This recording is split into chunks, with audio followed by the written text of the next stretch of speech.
నా పేరు Keda Subbarao. Keda uncle memorial అధినేతది. ప్రియమైన దేశ ప్రజలంతా, మనం ఈరోజు భారతదేశ గణతంత్ర దినోత్సవ వేడుకలు జరుపుకుంటున్నాం. 1950 సంవత్సరంలో మన భారత రాజ్యాంగాన్ని అమల్లోకి తెచ్చినటువంటి రోజు ఈ జనవరి 20. ఈ దేశ ప్రజలందరూ సస్యశ్యామలంగా ఆరోగ్యవంతంగా ఉండాలని, అన్ని వర్గాల వారు, అన్ని మతాల వారు దివ్యమానంగా వెలగాలని మనస్ఫూర్తిగా కోరుకుంటున్నాను.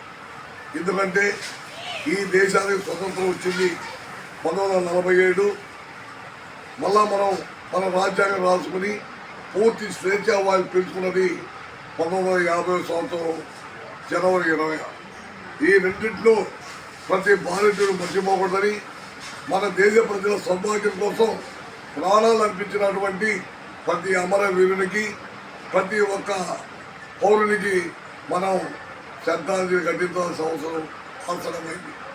వారు చేసిన త్యాగఫలమే ఈరోజు మనం గణతంత్ర వేడుకలు జరుపుకుంటున్నాం. దేశంలో ఉన్న 144 కోట్ల మంది దివ్యమానంగా వెలగాలని, ప్రపంచంలో అగ్రస్థానంగా ఈ భారతదేశం వెలగాలని మనస్ఫూర్తిగా కోరుకుంటున్నాం.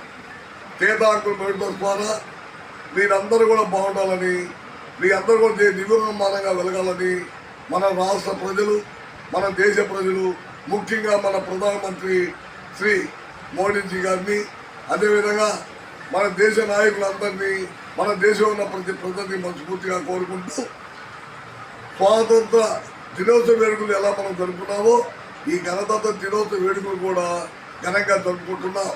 కావున ఈ గణతంత్ర దినోత్సవ వేడుకల సందర్భంగా భారతదేశ ప్రజలందరికీ నా హృదయపూర్వక శుభాకాంక్షలు తెలుపుకుంటూ సెలవు తీసుకుంటున్నాను.